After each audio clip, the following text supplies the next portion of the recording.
Lateral raises. So on lateral raises, I'm gonna be here. I'm gonna go all the way up. We talked about this. When we do lateral raises, we go all the way up. We don't stop halfway at 90. The only reason we stop halfway at 90 is if this range of motion hurts. That's the only reason we stop. But we tell other people, there's no reason why we should stop here for random, right? Going from here up, that's my traps a lot too. So I want to be able to get a full range of motion. At the top, I want to see how my elbows to touch my ears, or my hands to touch each other, right? So I teach that first, and when I coach this to get them ready for dumbbells, is if I need to, because sometimes we just start with dumbbells, would be thumbs, don't rotate your wrist. Thumbs stay pointing forward. So if my thumbs start pointing forward at the bottom, they stay pointing forward at the top. Right, so I'm not rotating my wrist. Yep, exactly. So a lot of people, what they like to do is they like to rotate their wrist, so they start like this and go down. Right? They go down. Yeah, so for you, I'm going to teach it so thumbs pointing forward. My wrist don't rotate. Oh, right? Awkward. That's it, exactly. So your wrists are not rotating, your shoulders are rotating. So it's like that? Yep, just like that, exactly. So that's our first one. Elbows locked out if you can. If there's some shoulder pain here, what do? We might bend the elbows to release tension through the shoulders, right? So it might look like this also. This is okay too. There's a little bit of slight elbow bend, right? It doesn't hurt your shoulder. I'd rather you do elbows bent, but get a full range of motion and elbows straight. We'll get there. Yep, exactly.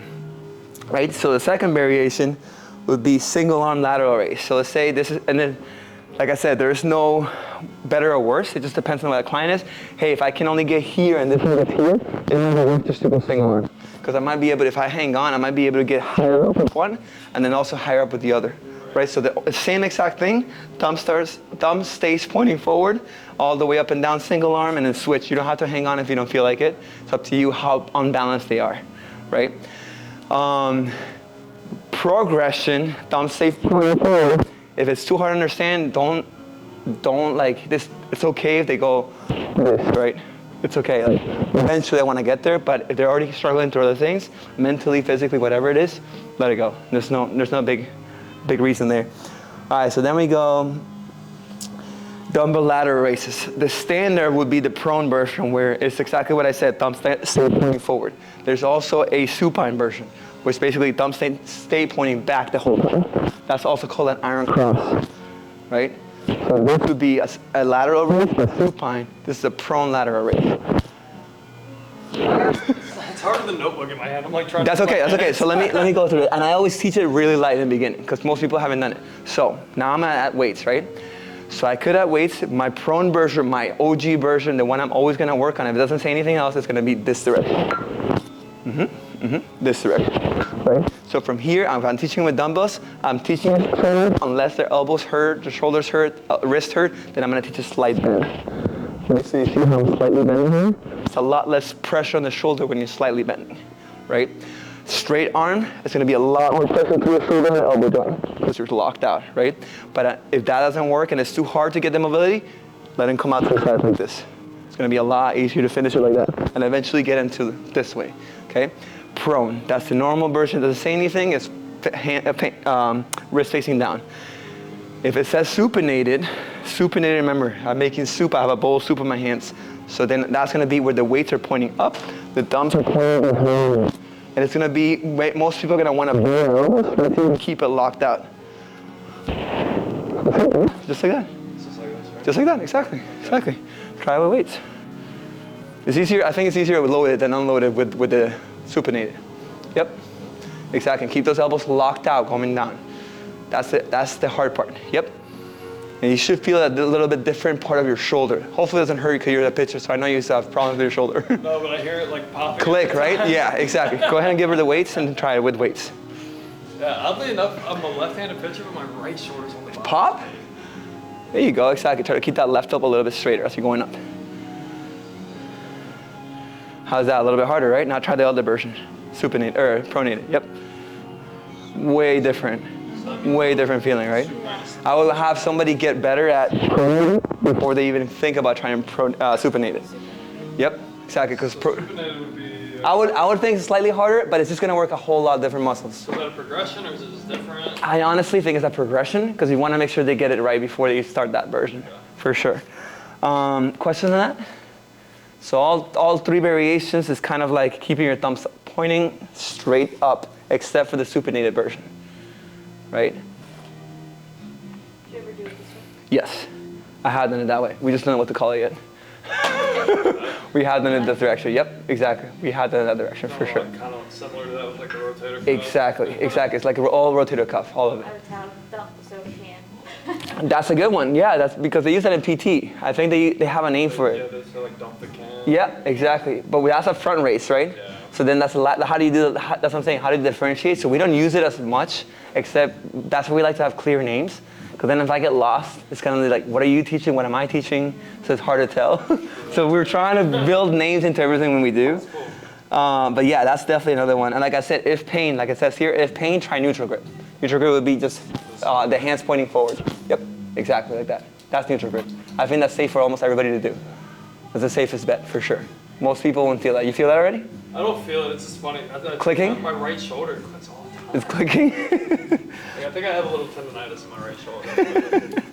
Okay, and then another one that could be used as a progression or as a regression, depending if you like. So we have a lot of clients that this is the only thing they do because they have either wrist, elbow, or shoulder pain. Most likely wrist or elbow is the one that helps prevent that. So what I'm gonna have you do is, I'm gonna have you come over, sit over here. And this is manual. So for anything manual, I'm gonna have to have them, facing that direction. I'm gonna have to have them lower than me. So if this is too high for you, you would have to have them sitting on a lower box than that, right? So for example, for this, all right, Brett, so I'm gonna have you start hands on their sides. There you go. I'm gonna put pressure on the outside of your arms. I'm gonna have you go up. Keep your arms straight and pull up all the way over your head. Right, so I'm just adding a little bit of manual pressure. Now don't let me push you down. Don't let me push you down. Well, a little bit only. There you go, exactly. So I'm just adding manual pressure. But the only reason we do that is because somebody's injured. Or as a progression, now I can just make you do a lot of iso holds, a lot of eccentric work. Let's start at the top now. So I can do Starting like that? Yep, like that, exactly. So I'm just gonna push you down, don't let me. Right, so he's a pretty strong guy. What I could do, if I'm not that strong, go ahead and go up again. Just levers, right? If I push from his hands, it's gonna be a lot easier on me, harder on him than if I push from his biceps, right? Way easier. He can't even, yeah. Way easier, right? So it just depends on when you grab it, right? But you should feel it all right here. Yeah, exactly. So that just depends on how you're using it. If it says manual, most likely it means that person's usually injured, because otherwise we usually don't have the time to do it unless it's a one-on-one session, right? It's usually because that person's injured. But we do it all the time as like when we're doing one-on-ones, we might add it in as like a final set, like burnout, something like that, right? It's just, you gotta make sure you understand how the body works. When you do anything manual, and we haven't shown you anything manual hamstrings or anything like that, when you do anything manual, start slow when you start adding pressure, right? So Kira, come over here real quick. I'm gonna show you what that feels like to you. You're gonna be facing that direction, sit down. All right, so let's start from the top. Okay, hands overhead, yep. So I'm gonna grab from here so you feel a difference. I'm gonna have you put pressure against me as I'm pushing down. So I'm gonna start slowly. You see how I'm slowly starting? I'm not like pulling a lot of pressure. So this is actually pretty hard for me to do. Now, however, if I step here, way easier, right? Way easier, right? So now I'm gonna have you put pressure against me going up. Go ahead. Keep going. I don't have to do much when she's going up, but when she's going down, it's a lot harder for me, right? And then let's go down, slow, slow, slow. There you go. The thing that you're looking for here is for them not to shrug their shoulders as they start getting tired and tired, right? Then you want to work the shoulders, not the traps, right? Mm-hmm. Another thing that if this hurts, what could you do? If this starts hurting, what could you do? And we talked about it in the standing side races. Elbows now? Yes, exactly. So go ahead and bend your elbows. Now we're gonna push up. Feel a difference? Mm-hmm. Yeah. Try to keep going all the way up. Keep going, almost like a chicken wing. There you go. Now I'm gonna push it down. Right, so you don't feel it as much. Yeah, a lot of cracking. You don't feel it as much though, like pressure throughout your whole joint. Right. So a lot easier on the shoulder like that, right? Mm-hmm. So elbows bent is always going to be a lot easier than elbows straight, right? Do you guys feel? Do you guys want to try it on each other? So you understand what that feels like, and I'll watch. So let's actually try it on me, and I'll know how you do it. So I'm gonna have you try from the bottom, all right? From the bottom. So you're pushing up. Try to grab me low. Okay. All right, ready? Yep. So I want you to add more pressure. More pressure. Yep, exactly. And it depends on the person, obviously, right? All right, so now push me down. You may be too high. Exactly. So either one or two things has to happen for you, right? You either have to get in a box or you have to get me lower to the ground. Okay. Right? So that's something that's you as a coach, you're gonna have to get used to that. Yeah. Right? Brett, let's go. So So let's start from the bottom. Alright. From the bottom, I'm gonna put pressure and I want you to lift up. Exactly. So you have to adjust your pressure to the client's being able to do it, right? Because you want to go at a comfortable speed. You want to keep the same rate. Yep, exactly. So now I'm gonna. You have to push it harder. Right. Yep. Exactly. Way to start nice and soft. That's exactly where you want to start. I'm gonna add more pressure. Okay. There you go. Exactly. But you want to ask him, because this one they're gonna try really hard to beat you. Yeah. So that's gonna be the key for them. Maybe to start compensating something. So you want to ask every rep, hey, how's that feel, okay? Especially in the beginning when you're first trying it. Is that okay? Is that too much pressure, too little pressure? Some people that are hurt are going to be more keen to pain. So you want to make sure you start very softly, going up and down a couple of reps. Hey, does that feel? You want me to add a little bit more pressure? Is that okay? That's what I would start. Yeah. I would never start too hard on this, right? Because it puts too much pressure on the shoulders and they don't like it. That's the first manual thing I'm going to teach you guys. We're going to probably talk a little bit more about this as we go on, okay? Feel comfortable with that? Yeah. All right, so now we got into body weight front raises. So we go from lateral raises, we're gonna go to front raises. So what I wanna do with front raises is there's two ways to do it. Thumbs are gonna go straight up, elbows are gonna stay straight.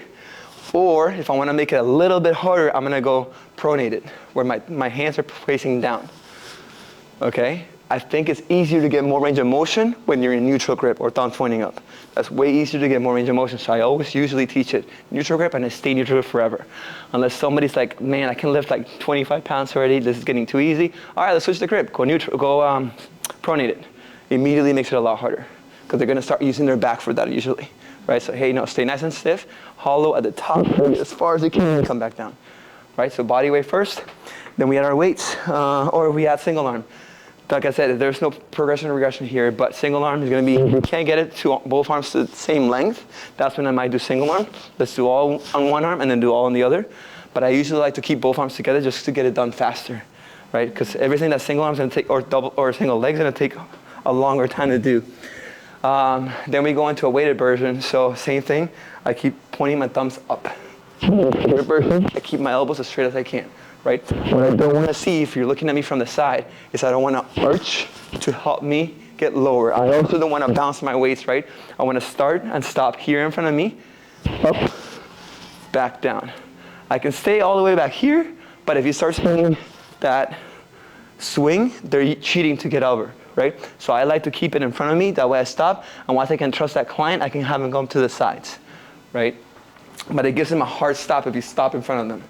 Same thing with the with the side raise, I can keep my elbows slightly bent to decrease the pressure a little bit on more of my shoulder, right? So I can keep it slightly bent.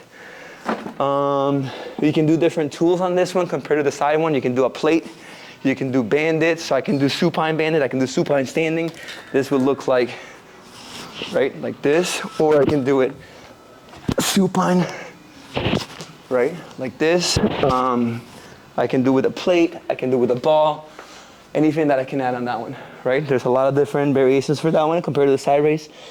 And yeah, supine dumbbell front raises. That doesn't make sense. It has to be banded front raises. I couldn't do supine dumbbell front. Oh yeah, that version. Yeah, my bad. Yeah. No, I was trying to think of that one. Yeah, so same thing here. It's a lot more different, okay? So let's grab those 5s. If you want to grab 10s, you can too. Let's do the neutral grip version, and let's do supine grip version. Okay, try both of those. Get 5 reps of each. Go ahead, on your own. There you go, exactly. Exactly, yep, exactly. Let's get about 2 or 3, going all the way down to your sides, 2 or 3 in front of your hips, and feel the difference. And you see how you're going down slow? Most people won't do that. Most people are gonna swing it down. Always try to, in whatever exercise, controlled coming down. Teach control coming down. If they work on their eccentric strength, they're going to get a lot stronger faster. Exactly. And I think try supinated or pronated and see how that feels. You already did supinated? No. Yeah, try that one. So try supinated and then try pronated. Yep. A lot harder to get all the way up top, right? Yeah. A lot harder. Okay, so you got to be careful. Squeeze your butt, right? Stay hollow. And only go as far up as you can. You might have to, it just might be too heavy, especially for this one. Yeah, especially for this one, right? You're going to feel a lot more biceps on this one too, especially the more you bend your elbows. The less you bend your elbows, you're going to feel a lot more in the anterior shoulder. A lot more. You're okay with the bent elbow? Slightly. If it's gonna help him get a little bit higher, yeah, for sure. And then what about, did you try pronated? Yes. Yeah, perfect. Okay, good. Did you hear that crack? Yeah. So that's what I'm saying. They're all different flexibilities, different muscles. We start neutral grip, because that's the same thing on chest press that we do, one-arm rows. We just do everything neutral grip. From there, we give them a choice of being able to do other hands, right? Just variety adds into that. Questions on that? No? All right. They're both pretty simple. Like I said, it's just kind of like learning what works what. So let's go to triceps. So we do tricep extensions a ton, because the easiest thing to do with somebody that has hurt shoulders. Biceps and tries would be easy. Everybody loves them. We can do horizontal, right? So if I set up my band, let's work on band at first. Single would be right underneath the band. I'm gonna keep my elbow on my rib cage. I'm not gonna move my elbow around. The only thing I'm moving is my forearm and my hand, right?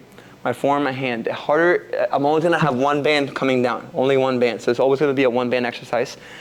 You're gonna choke up on it. So if I wanna make it harder, I'm gonna choke up on the band. I'm gonna grab it higher. I'm gonna bring my elbow down to my rib cage. I'm gonna extend and not let the elbow come up with me as I'm going up. This is what most people will do when you're not looking. Down, down, up. Down, down, up. I want to keep this here as the weight's coming up, right? So that's a single arm version. Double arm version. Your hands are going to be pointing towards each other. Elbow stays by your side. We're extending, and then we're coming back down. Trying to see if you can touch your hips and coming back down. Okay? What I don't want to do is I don't want to use my legs to help me, right? I don't want to use any momentum. And that's why I'm trying to keep my elbows. Like I said, on this one, just like the other one, most people will let the elbows come up as they're coming up and come down. They'll make it a full body exercise. You got to stop them from doing that. All right, keep those elbows by your side. That's the banded version. Double and single arm. We have the cable version. Same exact thing in terms of technique. It's just a different tool. So we're going to get this at the highest weight possible. If it's a single arm, you only use one rope and you extend one side. The elbow stays in the same place. It doesn't move. The only thing that moves is the forearm. If it's a double arm, you're grabbing the ropes, one on each hand, hands facing each other. Exactly the same thing as the band, right? Nothing changes except the tool, right? Try not to get the elbows to come up with them.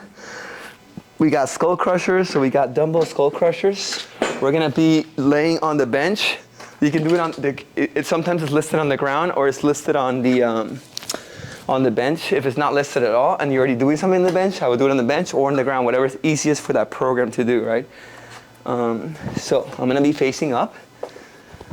I'm gonna be here. I'm gonna start with a neutral grip version. So all I'm gonna try to do is I'm definitely gonna spot them whenever I teach them something like this, right? Because a lot of people will go down way too fast. Yep. So I'm gonna go not moving my elbows, right? I'm gonna come here and then pushing away. Moving my elbow is gonna look like this, right? If I'm moving my elbows. I wanna keep my elbow in the same place. I'm just moving my hands, right? The further I go back, the more I'm gonna put pressure on my elbows. So that's why I wanna keep it in the same place. But some people try to cheat by letting the elbows come low, but that means that they're also coming to your chest. I want you to come down to the sides of your head and then back away. This is a neutral grip version. We can also do a rotating version. A rotating version is gonna be like this, and then you push away, right? Right, this, and you push away. All right, so they'll say that. For the most part, we just do neutral grip, or we do the supinated version, right? I just don't like this one as much just because they can hit their head pretty easily. Let me think. So if I'm the coach and I'm looking from the side, I want to think like there's a stick coming from both elbows, and this elbow doesn't move, right? This elbow stays the same. The only thing that moves is the forearm and the hand. Same thing as this is a different angle, but it's the same thing. I'm coaching on that, right? I find it that sometimes the dumbbell skull crusher with somebody that has joint pain, that's a little bit more stiffer on their elbows. So if that's the case and they're complaining a lot, we can go down in reps, go down in weight, just make sure they're comfortable. It might just be building up the tolerance for it. For a lot of people, it's a new exercise and they're not used to it. It's a very isolated movement though. Yeah. So just know that. It's gonna work the elbow a lot. Okay, so then we have barbell skull crushers. We have an easy bar. I don't know if you guys have seen it. We only have one. We don't use it a lot. But if you find that a straight bar is too hard on somebody's elbows, this is one of the ones we use for a skull crusher, right? So somebody has tight elbows. So you use both though? Yeah, we use both. A lot of times I'll regress a straight bar to this if they have elbow pain a lot. I'll try this one before I go to back to dumbbells, for example. Program, straight bar, or Usually it just says easy bar curl or easy bar skull crushers. Yeah, thank you. We usually don't do a lot of straight bar skull crushers because also the bar is really long. Yeah. So I'd rather do a short bar. So we usually have this one as the main one, right? So on easy bar skull crushers, nothing changes. If there's anything, it makes it a little bit easier. I'm going down and I'm not moving my elbows, I'm just moving my hands or wrist or forearms, whatever you want to call it. And my elbows stay in place, right? I'm trying to go down to my forehead and back. I don't really want to reach far down because that's going to be a pullover, right? So I only want to bend my elbow and back up. We've done it before. We don't do it right now, but we've done it before. We do a combo, right? When we do skull crusher, pull over and back. But for now, we're just going to keep the two lines clear and see if we can build that back up into one movement. Any questions on that so far? No? So then we got TRX, tricep extension. This one's a little bit harder to teach, honestly. I don't like teaching it unless the person's a little bit more skilled. Because you don't work with a lot. It's just a little bit different. It's a very awkward movement. I would get this before I even think about doing this, right? Because it's the same thing. Your elbows don't move. The only thing that moves is your hand and forearms. We start with a split stance. So from here, I'm gonna let my whole body lean forward. I'm gonna keep my elbows in place. I'm gonna go down to my hands to my forehead and then back away. So if you look at it, this looks exactly the same thing as the skull crusher. That's what it looks like, but I'm leaning my weight myself, right? So I'm leaning my weight forward and back through my legs. It's just harder to understand because people don't understand momentum sometimes, right? So as I'm going forward, I'm putting all my weight in my front leg. As I'm coming back, I'm pushing back with my back leg. That's usually how I describe it, right? If it's too difficult for people to understand, I just have them stand even further forward, right? Just less weight under hands and feet so they can understand the movement. And once they understand the movement, I start backing them up like I would a TRX row. Nothing changes there. What I maybe sometimes do as a coaching cue is I might have my hands in front of them to put their elbows and see their elbows are moving. Hey, keep your hands on keep your elbows on my forearms, my hands, and see if they move. Oh yeah, we're moving up and down, so try to keep it straight, right? That's one of the cues I might use. Do you have any other ones you would use? I don't know if y'all do it, but I always told them to try to keep their elbow in line with their shoulder. Yeah, absolutely. Yep, exactly. So a lot of times it'll look like this, right? Right? Look like this. I want to keep that elbow in line with my shoulder, not have it move, because if not, it's going to drop into almost like a push-up. People try to do a push-up, right? I always say it depends, but try not to let your elbows flare. Absolutely. That's the same. I'm sorry, and I should have said that on the skull crushers and the anything else. You don't want to let your elbows flare. Absolutely. When you have your skull crushers or anything, elbows tight together, for sure. Especially if you're doing a supinated grip. Because they're going to want to widen out. Very good cue. Nice job on that. Let me think. Yeah, and if you feel progressed and that person understands it very well, your next step would be feet together, and there's going to be a lot more volume on your tricep, right? Because at that point you're able to control your core. The reason we do a stack stance is to be able for somebody that can't control the core. Then the last one is going to be a plank tricep extension. So it's almost like a push-up button for your tris, right? So we're going to come over here and go up, back down. That's all it is. Okay, so it's just making my triceps do manual work, a calisthenic exercise. Very hard on the joints. If you have wrist problems, I won't even ever attempt it. You might not even get there, right? Definitely something you can do at home for somebody that's like bodybuilding and trying to get some work on their arms. Do you guys want to try this one? The plank? Yeah, let's try it real quick. Let's go, both do it. We'll go over it tomorrow again, but might as well try it. So your goal is to keep your body stiff and just let your arms do the work. Push back against it. Try to straighten out those arms. Yep, and then back down. Yep, exactly. Your goal is to try not to fall back down and try to control it back down. Yes, much better. Try not to arch your back so much, Brett. There you go, stay hollow. Good. So it's a lot harder, right? Just a different variation of a push-up, basically, right? Yeah, very hard on triceps. What's up? I did diamond push-ups? Diamond push-ups, yeah. So I worked out with the F45. Oh God, oh And God. then after each station, you were supposed to do 3 diamond push-ups. That's a lot of reps. Yeah, it was like 90 push-ups. That's a lot of freaking reps. God damn, that's a lot of volume. Yeah, so that's gonna be really sore. That's gonna be really hard now. Like, oh, I used those today. Yeah, exactly. I didn't do 90, no. I ended up, there was a few times that I was like, oh, I'm not doing this right now. The other thing you could do to regress this, if you wanted to try, would be kneeling. It's way easier kneeling. Super, super easy. From here, you can keep their core really tight, make sure they stay hollow, and that way they transition a lot easier to this one, right? But the one thing you want to do is not having to arch your back, just like anything else in a plank, right? Okay, biceps, we do a lot of bicep curls too. This is an easy go-to if somebody's in pain and major body parts. So we do banded cable bicep curls. Let me pull this down. We do it on both the rope and the handles. I'm just gonna show you the rope because it's already here. It's nice and tall. Boom, bicep curl, right? Neutral grip bicep curl already, so I don't have to worry about it. If I had 2 handles, I can go supinated, I can go pronated. It just depends on what the program says, right? Elbows stay tight to my body as I'm going up. If you wanna make it a little bit harder, what you could do, what's up? Yeah, keep the elbows up in front to make it a little bit harder. So the angle matters a lot on the bicep curls too, just like the tricep extension too.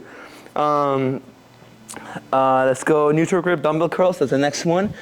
Let's go in here, right? So on what I like about the neutral grip dumbbell curls is it works your form a lot. Most people have really weak forms, and it doesn't go through your elbow as hard as the supinated bicep curl does, right? So I will teach these before we teach these most of the time, especially if somebody comes with shoulder pain, arm pain. Your goal, any kind of bicep curl, is so easy to cheat and use momentum, right? Try to create stiffness. Like you should look like they're stiff from the waist down. They're not moving, their legs are tight, so I always say like, hey, flex those quads. And I smack their quads, right? Flex your quads, flex your quads. Let me see that belly button to your spine, right? I'll touch them in the belly, or I'll squeeze their butt, like, hey, I'll hit their butt. Are you still tight, right? That's how I'll test them. Supine grip, like I said, the next one would be this one, right? Just gonna make sure, the same thing with the cable, when you can keep it a little bit harder with the same weight by getting your angle to go forward. So like it's their last set, and they're pretty easy in weight, but they don't wanna go up in weight, they don't wanna go up in reps or down in reps. I'll give them a shot, hey, why don't you try to keep your elbow a little bit more forward?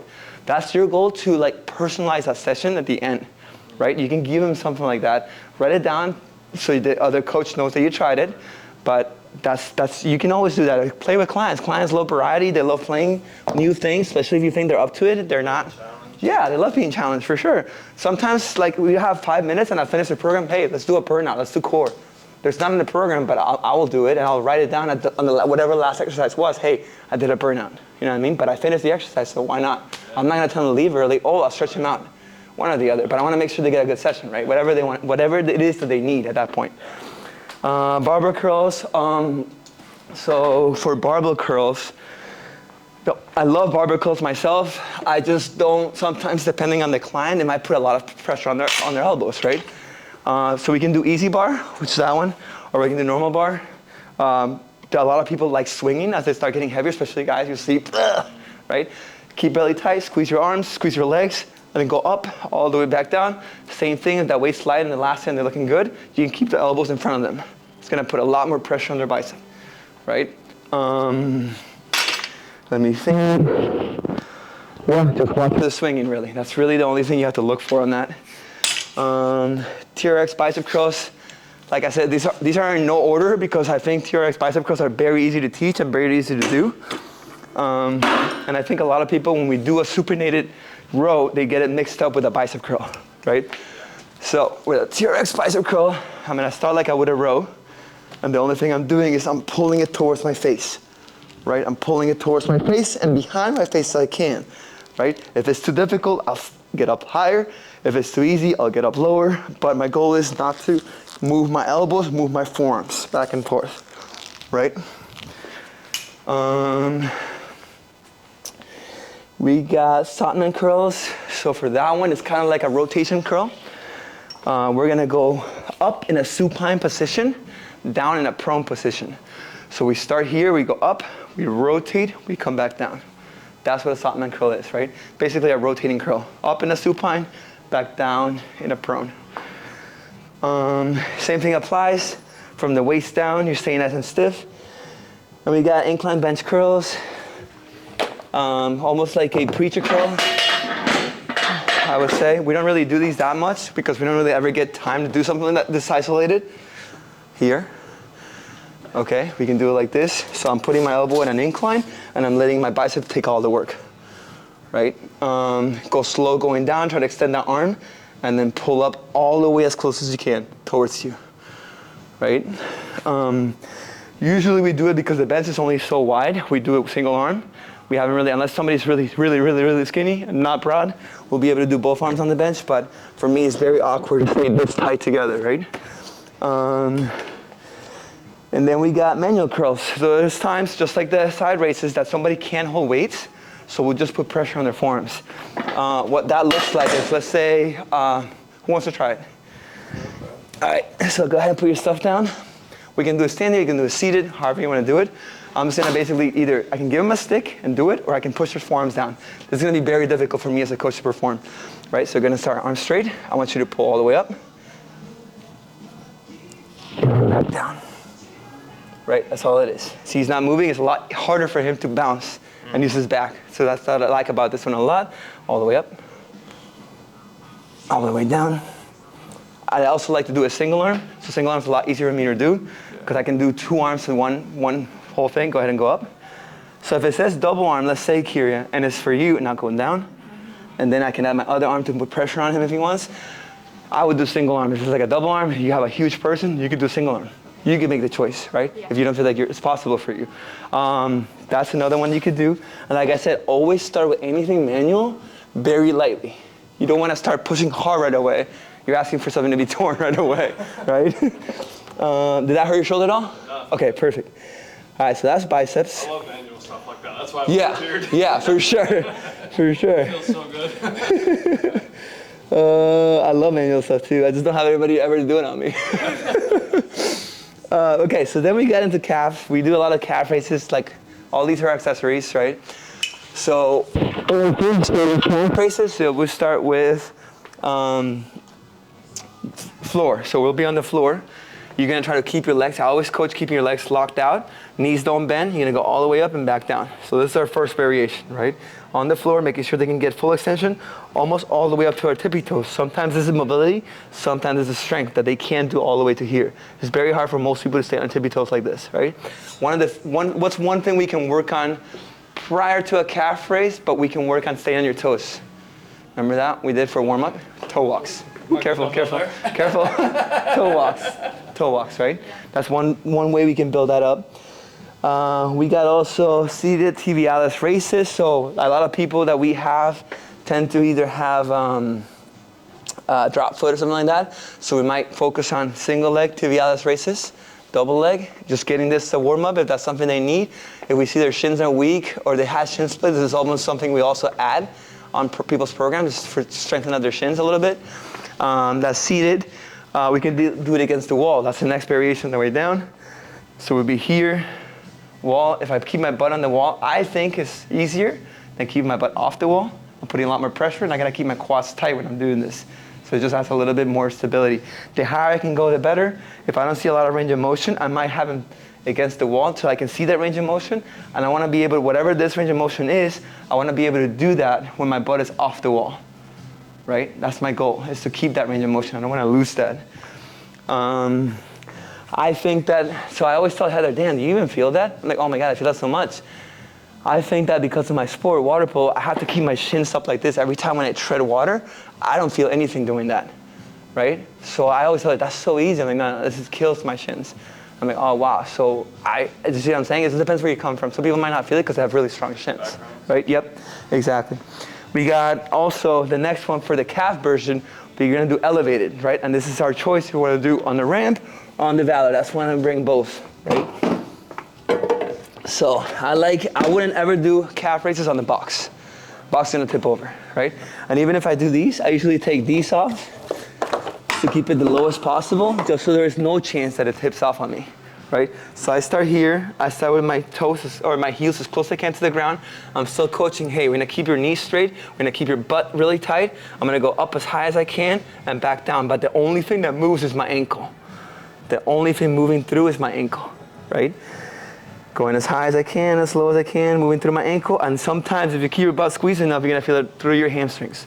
I usually ask that, hey, do you feel it here? Yeah. Do you also feel it here? Yeah, that means you're keeping your butt really, really tight, right? So that's my elevated calf raise, double leg. If it's double leg and I try single leg next, which we will show you, but I'm like, ah, shit, this guy can't go up as high as double leg, I'll go back to double leg and I'll add weighted on the side. So all it is when you're doing weighted would be one hand stays on the rack instead of two now.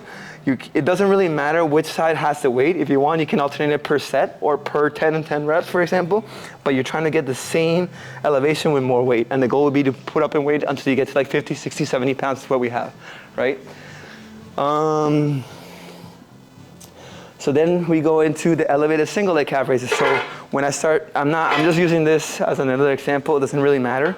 The only thing that's different is that that's higher than this. So if that person can go further down, I will start them on this. If they can't go further down, then this is easy too, right? So it depends on what equipment I have available. So I'm here, let's go single leg. So I'm gonna be, both hands are still on the wall. I'm gonna keep one leg off the ground. I'm still working on keeping the knee straight.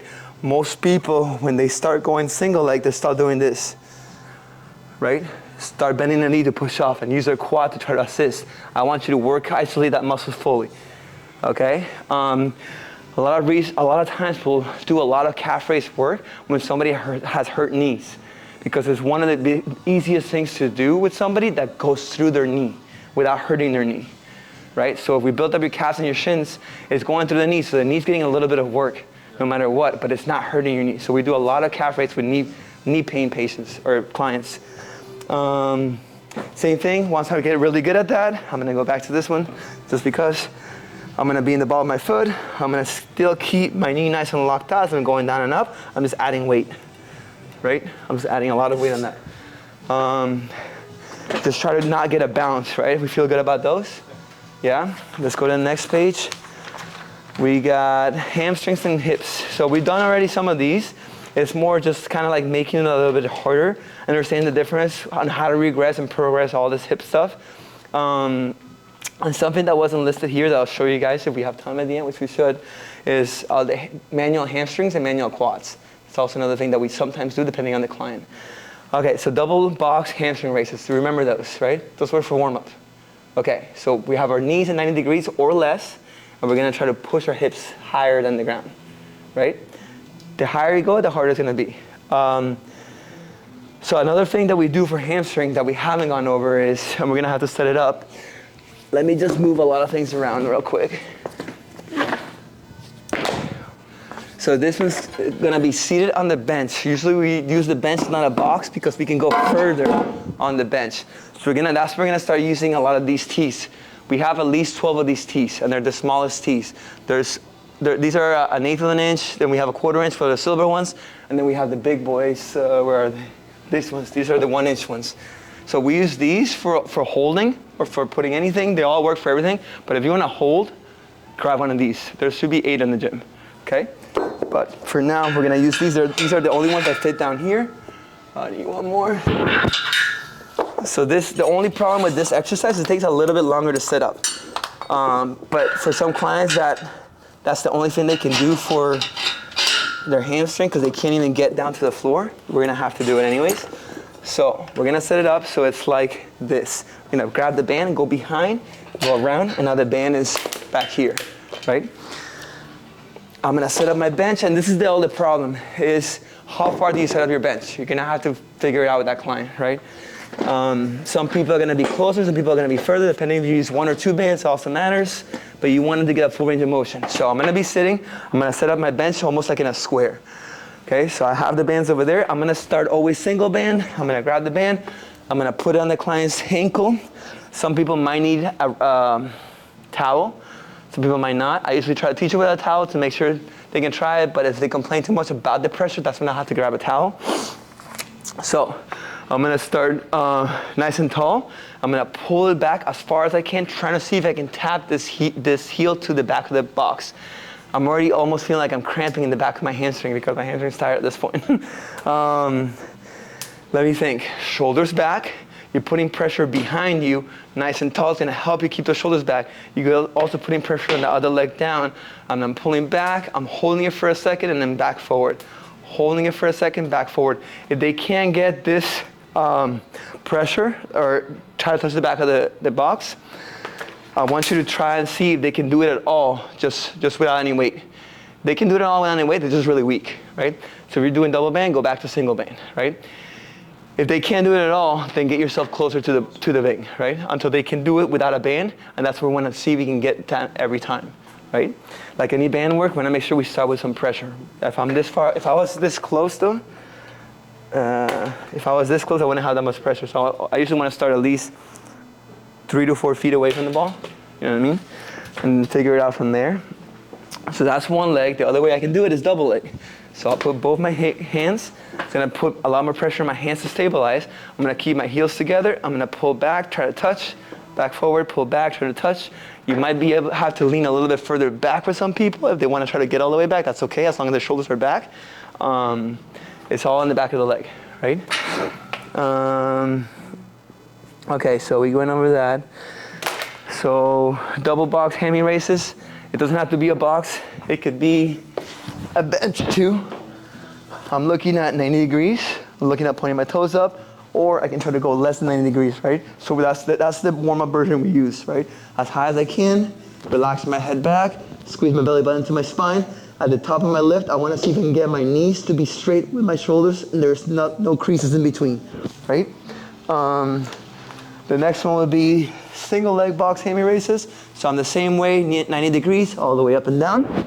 Right, it's a lot harder to do than the double-legged ones. I wouldn't even start that until they can at least do 20 double-legged, just to make sure. Another variation you could add that's gonna put a lot of pressure on the hammies is doing the Dynaball version. So Dynaball version is the same thing. This ball moves a lot more, so you have to stabilize before you even start, right? You have to tell them that, hey, this ball is gonna move a lot more. I need you to put your hands to the ground, press against the ground. You're gonna have your toes pointing up to the sky, and just like you did with the box, you're gonna try and see if you can get your hips nice and high and not let that ball roll out. I want you to pull that ball towards you as you're going up so it doesn't move, right? A lot of people will look like this, and they just might, I would let it slide. I wouldn't necessarily coach them on that. You just need to get the hamstring stronger, right? Same thing and single leg. So you can do on the right side, Dynaball single leg hammy lift. So the same thing, you're putting pressure on your hands to try to stabilize, and you're going as high as you can up and down, right? We got physio ball hammy curls. Somebody wants to grab me that physio ball real quick? I think most of us have done that one before. You're gonna extend your legs and then you curl them back in. Yeah, so I'll show you that. Oh, we need a roller too. Do you wanna grab me a roller also? The wheels and the sliders. Okay, so perfect. Let me grab this one too.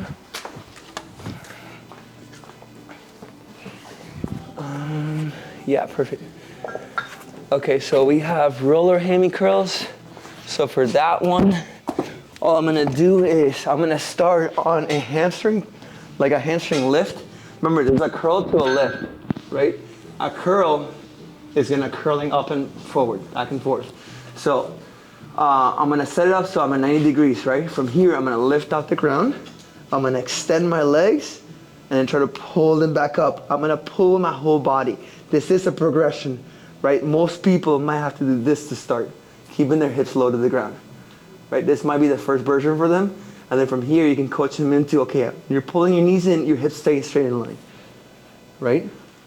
My hips stay up, from my shoulders to my knees, there is no crease, right? That's what I want you to be able to do, and some people take a little bit of time adjusting to that in their head. It's like, what does that look like? You might have to, it's one of those that you might have to put in there manually. Right? You might have to do a couple of reps with them and get in their body to do that. But they have to show me that, number one, they can already do a hamstring curl. They might be able to do a single leg hamstring curl. I think if they can do those two, they can eventually get the curl pretty easily when their body's whole straight. Right? So first progression, if it needed to be. Second progression, but it's up to you to figure out. It doesn't really say that on the program. It's just a hamstring curl. Let me think. We also do, which is not listed here, a 3-way physio ball hamstring curl. So that one is a mixture of, we're gonna do a certain number of reps this way, we're gonna do a certain number of reps this way, and then the last one, we're gonna keep our legs straight and we're gonna go up and down this way. Right, so that's a 3-way, if you wanted to know that one. Next one, we got a roller hammy curl. So on that one, we need the wheels. So you're gonna put the wheels, so this edge is not the triangle pointing up, but the triangle pointing down. I'm gonna have my heels go in that triangle. I'm gonna start with my hips up in the hip thrust position, right? From here, I'm gonna slowly go out, hands on the floor, and you gotta make sure that your hands are not close to your side because you roll it over them with your fingers. You gotta be careful with that. Hands out to the sides, putting pressure on your hands. You're gonna roll out without touching your butt to the ground, and when you're coming back in, you're gonna try to roll up with the butt off the ground. That's harder than doing this, right? This could be the first variation you try. You're gonna start in the hip thrust position, and as you go down, you're gonna keep your hips down. That could be the first variation. So my hips stay down. The second variation would be keep your hips in line with your spine, right? So my hips come up and down as I'm pulling in and out. The same thing as the hammy curl on that one is the same variations we can use on both of them, right? And then the same thing with the sliders, right? It doesn't change with the sliders. That's next, right? Yeah, slide a double leg. We can do it on the turf or we can do it on the floor. It's gonna be a lot harder, or I think it'll be a lot easier to do it on the turf than the floor, but the sliders still slide on the turf, right? So here, I'm gonna extend, I'm gonna pull back in. The harder version of the slider on this is that it's a lot harder to pull back in. It's added weight. It's exactly why, the same thing as why the ab one was so much harder on the sliders than it was on the wheels. Same exact thing, it's gonna be a lot harder to do it on the sliders than it's gonna be on the wheels, right? So nothing changes, different tools, right? Then we got single leg roller hammy curls. After we got single leg slider curls. On a single leg, I would probably work an eccentric or a negative version before you even think about coming back in. It's gonna be pretty hard to come back in. The hamstring is one of those muscles they wanna be careful with. If you overwork it, it could snap on you, especially if you're also a runner too. So if you know that person's a runner, a tennis player, anything like that, I would be careful how much hamstring work you do. And if they complain about the hamstring being sore, I already tell them, okay, let's not do hamstring anymore. That's it, okay? So I'm gonna be here. I'm gonna go, let me just put it in line with my hips. I'm gonna go up. I'm gonna go down, slow, slow, slow, slow. Relax, bring it back in. That's my first variation. My second variation, I'm gonna switch hamstrings just to make sure it doesn't cramp up because it's already cramping. I'm gonna go up, I'm gonna come out, and I'm gonna roll back in as I'm going in. Right? Out and go roll back in as I'm going in. So my hip travels with that hamstring. On the other variation, I'm just going out and I'm done, and I just pull it back in. Okay? So that's my single legged, way harder. And then we got the same thing with the slider, right? So I'm gonna be here, I'm gonna be here, I'm gonna slide out slowly, back down, pull it back in. Now I'm gonna switch it up. Now I'm gonna try to go both ways, right? I'm gonna go out, and then I'm gonna try to pull my hips up as I'm coming in. Way harder to do. Way harder to do on the hamstrings. All right, so for almost all of them that are curls, you're gonna have two variations. You can teach with your hips coming back in with your hips down on the ground. The second variation would be to keep your hips up as you're coming back in. That's way harder to teach though. And then we have Nordic curls. Oh wait, sorry. One other one that you can do to make it harder with this guy is you can attach a band if you really wanted to. You can attach a band here with a carabiner or whatever you want. And then all you do is you get it enough so where it's tension on it. And we usually start with the red band. You push away enough so there's tension on it. You put the client, so if I'm attaching the band over there, I would put the client facing this direction, and I'm letting the band do all the work when I'm pulling in. Right, so I'm adding resistance when I'm pulling in, which is kind of like what the slider is doing because of friction. Right, so that's what we don't even do anymore. We just do sliders at that point. Okay, so Nordic curls. Anybody done a Nordic curl before? No? Oh, glute ham raise? Yeah. Okay, that's what it is. That's what it is. Name. Yeah, so what we do at Nordic curls right now, we're doing mostly coach assisted, meaning the coach is holding your ankles, right? Because we don't really have a way to do it and we don't have a GHR machine, right? Yeah. So one second, let me show you. So we don't really have anybody that can do them fully yet. Great. Yeah, these are hard. These are hard. Yeah, they're like the hardest. Yes, exactly. So I'm just gonna show you the basics of them. We don't really do them that much, but I wanna make sure you understand how to do them if it ever came up, or if you ever wanna do it on your own. All right, so number one, we're gonna do it band assisted, okay? So I need somebody to come try it with me. I'm gonna coach you through them because I can't do it myself. Who wants to try it? All right, let's do it. So I'm gonna have you hold this. There's 3 different ways you're gonna hold this band. And they're all gonna be different depending on the client. You can put it across their chest. That could be one variation. You can keep it in tight, or you can keep it straight in front of you, right? Well, let's go for this. We're gonna keep it tight to your body, okay? So the way I'm gonna coach him up is, hey, Brett, we're gonna be right over here. I'm gonna have you be right below that band. You're gonna sit like this. I'm gonna put pressure on your ankles. You're gonna go as far as you can out, and then you're gonna use your hands to push yourself away. So I'm just teaching the negative version for now, okay?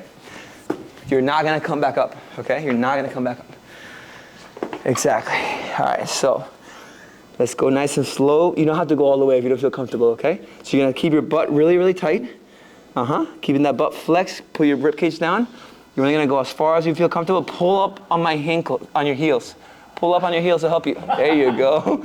And then try to just stand back up. That's the first variation, right? Where do you feel that? Both of them, or just the one that the knee hurts? Both of them. Good, good. So you want to make sure you ask him if you're feeling both of them, because you don't want to make sure that they're pulling one-on-one.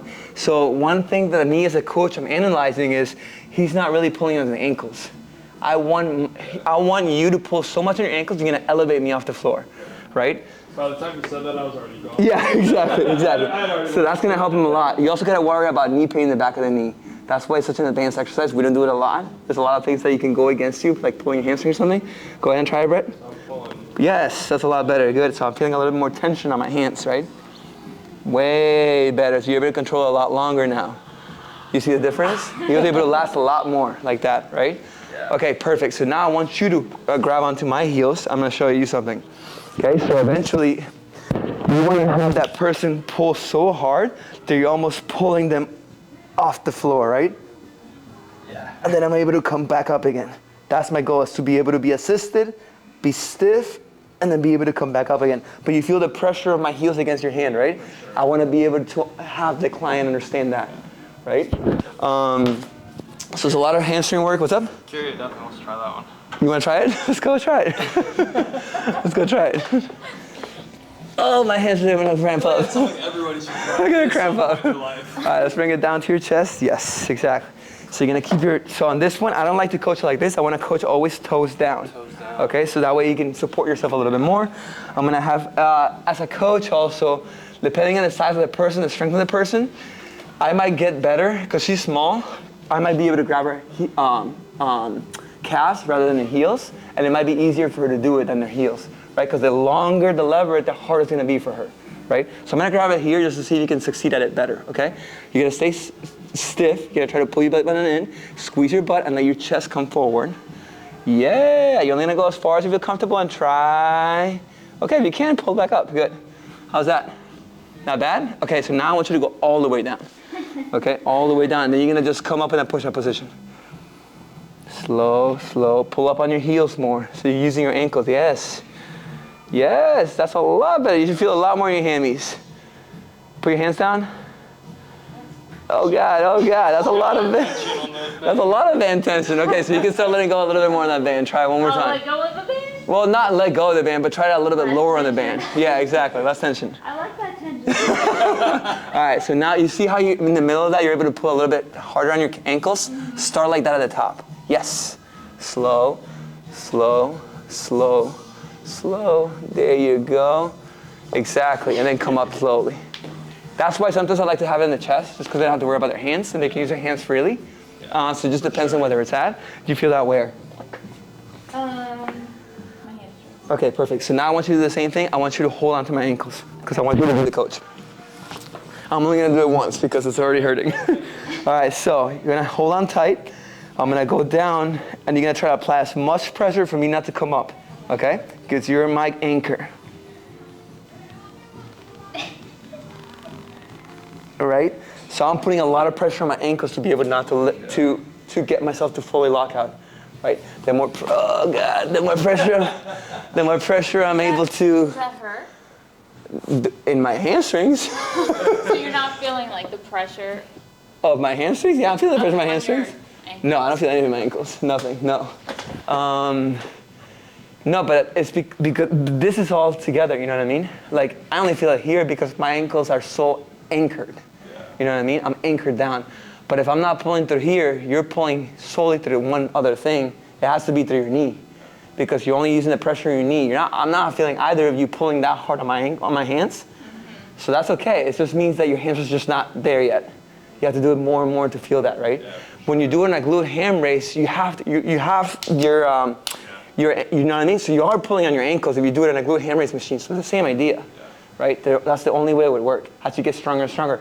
If you want to do it without the band, you have to be able to understand what that works, how that works, right? Questions on that? Like I said, we don't do this a lot, but it's just a good thing to kind of like have an idea on if it ever comes up. All right? All right, so now we got into, it's not listed, but one of the things we do sometimes in a one-on-one, not a semi-2, but a one-on-one, would be a manual hamstring curl. We haven't gone over that at all yet. So I'm gonna have one of you guys be my demonstrator. I'm gonna show you what that's gonna look like because I expect you to show it to clients if that ever happens. And it's just a good exercise to know. On a double leg hamstring curl, you're gonna have either both legs or one leg, but you're gonna be holding on tight to the bench. You're gonna bend your knees, and it's gonna be the coach, the one that pulls the ankles on it, right? So I'm gonna have, if Brett's the coach, he's gonna put his hands on my heels. You? Yep. Oh, yeah. Exactly, because it's hamstring, right? That's right? So I'm gonna try to let go a little bit of the weight, but not fully, so Brett's gonna pull me down, right? My goal is to keep my hips down and not to start pushing up with my hips. I wanna try to keep my hips down. All right, Brett, go ahead and start pulling slowly. And the angle of what Brett pulls also matters. I want him to go at a 45-degree angle, push down a little bit lower, down. Yeah, exactly, better, especially as I'm straightening out. And now I'm gonna pull up and you're gonna slow me down. Yeah, good, okay, perfect. So now I want you to try that, and I'm gonna try to do it on you, okay? And I'm gonna show you the angle. So, you can do a 1 or 2 leg version of this. You're gonna have your knees together if you can. You're gonna push your hips down on the ground. I like to do just one forearm, the other hand on the back, so I can have some support, right? So I'm gonna start pushing away. You're gonna keep going with me slowly, but slowing me down. There you go. And now, before we get to straight, I'm gonna have you start pulling up. There you go, so I'm supporting it. But I'm also using this hand to understand if he's pulling through his back or his hamstring. If this starts tightening up, I know it's his back. Hey, if I felt that tight, I'm gonna tell him, hey, relax your back. Try to pull through your hamstrings, right? The other thing I can do is I can do single leg version, which is gonna be a lot easier on me as a coach. So you're gonna keep that other leg straight, you're gonna try to pull down. There you go, slowing me down. And then I'm gonna have you pull straight up. Nice. How was that? Good, all hamstrings, right? All right, Kira, let's try it. Same idea. So I'm going really slow. I'm not applying pressure really hard right away. One of those that you have to transition, have to talk to the client throughout it. So I'm describing where I want him to start pulling back up, where I want him to stop going forward, right? I have to describe everything. You're gonna have both legs up, knees together. You're gonna keep those hips down. I'm gonna put my hand on your lower back. You're gonna keep your feet flat. All right, so I'm gonna start pushing you down. You're gonna try to slow me down, okay? There you go, exactly. And I'm leaning my body weight to my left side so I can assist. All right, from here, I want you to start pulling back up again. Try to relax your lower back and pull your hamstrings, yep. Keep pulling, so once he starts not pulling as much, I'm releasing more pressure. It's definitely harder to come back up, right? Yeah. Than it's coming down, right? All right, so now let's do one leg. Doesn't matter which one. What do you do with your hands here? I'm sorry? What do you do with your hands? So I like to hug it. Or you can, the other one that I just have some people do is you can put pressure on it depending who you are. The problem is that pressure, and I will do it here for you on this part, yep. The problem is pressure usually makes people arch their back. That's why I like to hug it a lot better. You can also hug it in behind it. It's a little bit lower or higher, okay? And the chin is always gonna be off the bench, right? Let's cut this leg all the way up. Yep, exactly. All right, so I'm gonna go slow going out. There you go. I'm only gonna go according to her, how much energy she gives me. Perfect. And then from here, I'm gonna have you come back up with me. There you go. So it's a lot weaker coming back up, so I'm letting go for a lot more. Keep pulling, keep pulling, keep pulling, keep pulling, keep pulling. I want to get her past the 90-degree angle, right? How is that different? Yeah. Yeah, right?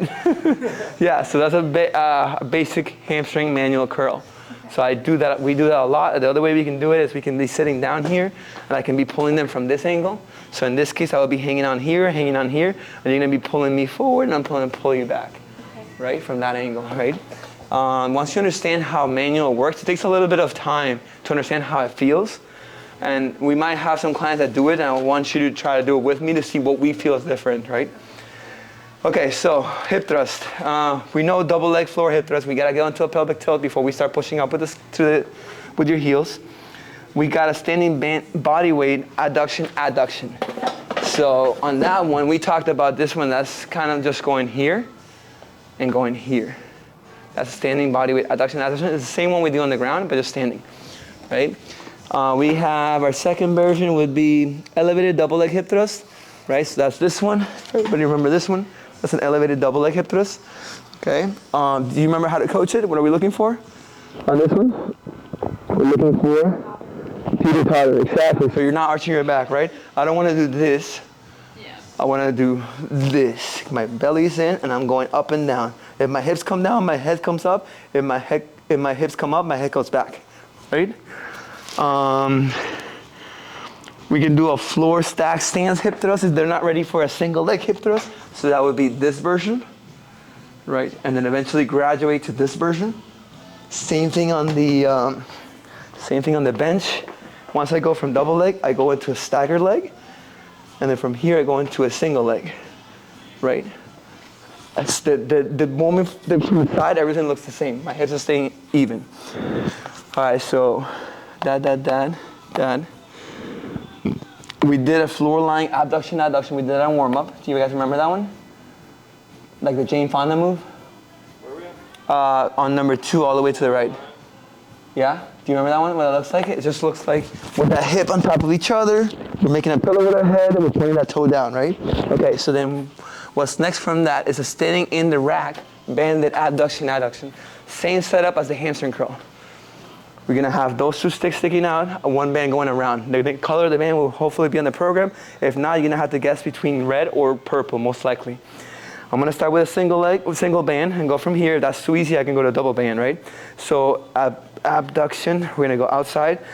So I'm gonna have you stand straight up and you're gonna go outside. Let's just load it, right? And then adduction, I'm gonna stagger in front, I'm gonna try to pull it in. I'm still holding on to my rack if I can. That's pretty easy. Double band it, same thing. And then double band it on the other side, same thing. Okay? That's all it is. It's trying to make sure you're pushing outside with your hip. Some people will feel it on their bottom leg. It's usually compensation patterns. Nothing you can do about it. Just get them stronger. I'll just keep it a single bang. That's the case, right? As long as they're not feeling their back, because sometimes you might see this leaning to the side. Try to see if you can keep them straight up. The only thing they're moving is their leg, right? Okay, so we finished that one. We finished floor single leg hip thrust. We finished elevated stack stance hip thrust. We talked about that. We did elevated single leg hip thrust. Rack supported lateral kicks. That's the one we just talked about. Yeah. That's this guy. Oh, okay. Okay, so that's the rack supported lateral kick. So once again, I'm gonna have a 45 angle towards the wall. I'm gonna lean with my back. So if I'm facing that direction, I'm gonna lean with the left hand. If I'm facing that direction, I'm leaning with my right hand. Whatever hand's closest to the rack. I'm gonna lean as far as I can that way before I start. I'm gonna actively push my leg up and out, try to straighten it out, and then come back in. Some people might not be able to straighten it out, that's okay. I'd rather sacrifice going up than straightening the leg first, okay? Because they're gonna feel a lot more in their hip like that. Okay, so here I can keep a slight bend in the knee. If I feel comfortable locking out straight, it's gonna be a lot more mobility. I'm gonna be here, right? I wanna be able to at least see a 90 if I can. Most people won't be a 90 yet. So some people, this is as far as they can go because their hips are so tight.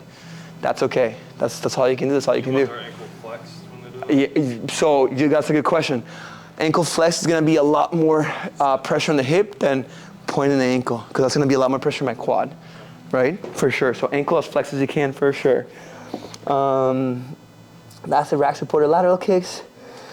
We got an elevated Bulgarian back hip thrust. So the Bulgarian back, we know what that one is, right? We're just gonna do elevated. We're gonna put a Bulgarian bag on top of me. We only have one weight, that's 50 pounds. I'm gonna keep my hands on top of the Bulgarian bag and I'm going up and down, okay? Nothing changes when the biggest thing people change is their form when they're being loaded to unloaded.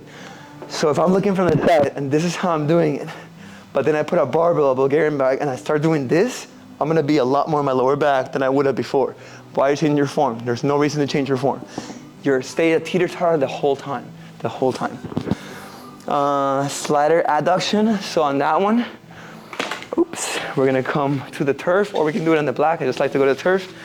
I usually like to go on a wall for assistance, and we're gonna do is out, back in, right? It's not necessarily a lunge, it's just working on the adduction of it, right?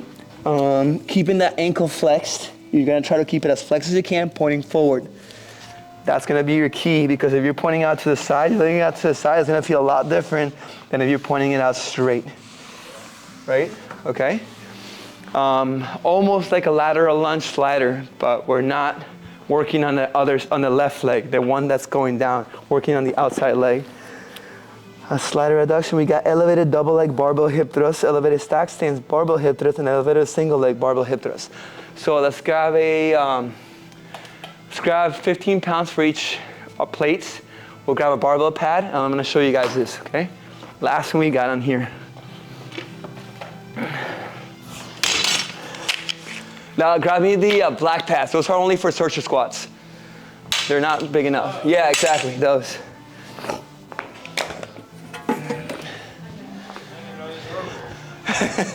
Yep, we got two of them. We got a thick one and a thin one. Perfect. Let's load that bad boy up. All right, you got that side? All right, and grab a black box for me. A black box. Here, grab that one. All right, perfect. I usually give people the smaller pads, especially if they're heavier, because if they have thicker legs or thicker bellies, it's going to be really uncomfortable for this to get over their thighs, right? So I usually like to get, unless somebody's skinny, doesn't matter which one, but if somebody is thicker, I definitely worry about it, and I give them the lighter one first.